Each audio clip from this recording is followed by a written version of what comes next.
Hello, আসসালামু আলাইকুম ওয়া রাহমাতুল্লাহি ওয়া বারাকাতু। দিল্লির মহারানী বলতেছি, শেখ হাসিনা। আমি মোদির ওয়াইফ বলতেছিলাম। কে বলছেন? ওরে বাবা রে বাবা, এতদিনে বিয়ে শাদিও করে ফেলছেন, বাচ্চা কাচ্চাও নিচ্ছেন নাকি ম্যাডাম? হ্যাঁ, আমি বাংলাদেশ থেকে মুসি বলতেছি, মুচি মুচি। আপনাকে ফোন করছি একটু কথা বলার জন্য। হায় রে হায়, জীবনে কোন পর্যায়ে চলে আসলো আমার। কি সময় যাচ্ছে এখন আমাকে মুসি ডোমডাউইও ফোন করে রে বাবা রে বাবা। কি একটা যন্ত্রণা। তা মুচি ভাই, তুমি কেন ফোন করছো? কি বলতে ফোন করছো? আমি ফোন করেছি ম্যাডাম যে আপনি বাংলাদেশে ফিরবেন না। বাংলাদেশের মানুষ আপনার জন্য অধিক আগ্রহে বসে আছে। আপনি আসবেন না বাংলাদেশে কখনো? হ্যাঁ ম্যাডাম, এইটা জানার জন্য। বাংলাদেশের মধ্যে তো যাব, কিন্তু সর্বোচ্চ পাওয়ার নিয়ে বাংলাদেশে যাইতে হবে। দেশের মানুষের যে বর্তমান রাগ, দেখা পাইলে স্মৃতিসৌধের মধ্যে পিছনে বাস ঢুকাই দিয়ে তারপর দাঁড় করাই লাগবে, দাঁড় করাই রাখবে। অপকর্মের ফল এরকমই হয়। দেশের মানুষকে তুমি মেরে চলে গেলা, এখন তুমি দেশে ফিরলে তোমাকে মানুষ আস্ত রাখবে? তুমি কি মনে করছো দেশের মানুষের রাগ থাকবে না? তাদের সন্তান হারাইছে, বুঝতে হবে। আমি তো আর রাস্তায় নামি নাই, দোষ আমাকে দিলে হবে না। আমি তো আর রাস্তায় নামি মানুষকে হত্যা করি নাই, তাই না? কথা সেটা না, কথা হচ্ছে বাংলাদেশে যাব, ক্ষমতা নিয়ে যাব, তার আগে বাংলাদেশে আমি যাব না, না, না। গণহত্যা করার হুমকি তো দিয়েছেন, আর এই হুমকির কারণে তো আজকে সাধারণ জনগণ আপনার কারণে জীবন দিল। আপনি কি ভুলে গেছেন? হ্যাঁ, সেই দিনগুলোর কথা। নেট বন্ধ করে মানুষকে উপরে পাঠাইছেন, বুঝি নাই? হ্যাঁ হ্যাঁ, খুব ভালো হয়েছে। এখন তো কি হয়েছে, এখন মোদির এখানে আছি, ভালো হয়েছে। মোদিকে বিয়ে করছি, সন্তান নেব দরকার পড়লে এই বয়সে, তারপরও এইখানে থাকবো। দেশের মধ্যে যাওয়ার চিন্তা ভাবনা পরে। কি একটা দুর্দশার দিন আইলো তোমার হাসিনা। এখন পিছন মারা দিয়ে এখন দেশের মধ্যে না থাইকা অন্য দেশে গিয়ে তুমি বিছানা গরম কইরা থাকো। হ্যাঁ, কি একটা দিন, দুর্দশার দিন আইলো। হা হা হা হা হা।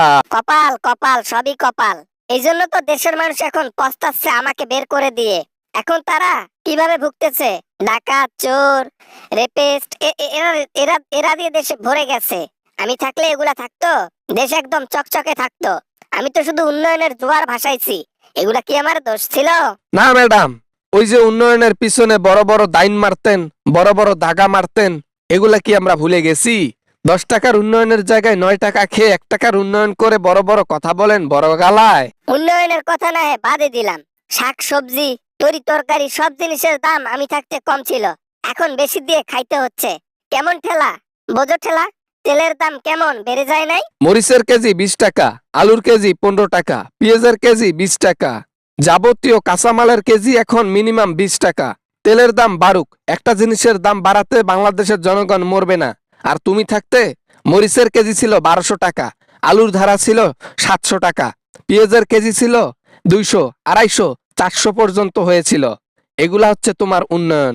শেখাও তুমি আমাকে। ওরে বাবা রে, ওরে মারে। নেতর মুসি ডোমডাওয়েরও দেখি এখন বেরেন খুলে গেছে।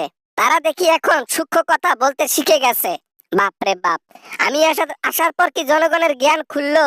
জ্ঞান মানুষের সবসময় খোলাই ছিল, শুধু কি বলতে পারে নাই আপনাদের ভয়ে। ওই যে একটা যদি অন্যায়ের প্রতিবাদ করা হইতো, আপনাদের বিরুদ্ধে সত্য কথা বলা হইতো, তাহলে অমনি জেলের মধ্যে ঢুকাতেন। হ্যাঁ হ্যাঁ, ঠিক আছে, ফোন রাইখা দাও, ফোন রাইখা দাও। বাংলাদেশে গেলে তারপর জনগণও ঠিক হয়ে যাবে। ঠিক আছে, যাবো তো বাংলাদেশে, শীঘ্রই যাব। আমাকে বিরক্ত করে না, আমার ভাতার আছে, এখন ভাতারকে নিয়ে সুখে আছি। আচ্ছা আচ্ছা, ঠিক আছে, ভাতারকে লইয়া সুখে থাকেন, দোয়া আছে। বাংলাদেশে আর আসিয়েন না, আর যদি আসেন জলদি জলদি আসেন, বুঝছেন? ওই 100 বছর পর আসবেন, এইটা আবার করিয়েন না। আসলে জলদি আসিয়েন, নাহলে ভাতারকে নিয়ে। আসসালামু আলাইকুম বন্ধুরা। পিছনের ভিউটা কিরকম? মাশাল্লাহ, অনেক সুন্দর ফুল ফুটছে, সরিষা ফুল। যাই হোক, মেন কথায় আসি। ভিডিও কেমন লেগেছে তা কমেন্ট করে জানাবেন। আর ভিডিও ভালো লাগলে অবশ্যই একটা লাইক করবেন, বন্ধুদের সাথে শেয়ার করতে ভুলবেন না। আর দেখা হবে এরকম হাসির ভিডিও এবং আমেজিং ভিডিও নিয়ে আবারও আপনাদের সঙ্গে। ততক্ষণ পর্যন্ত সবাই ভালো থাকবেন, সবাই সুস্থ থাকবেন। খোদা হাফেজ।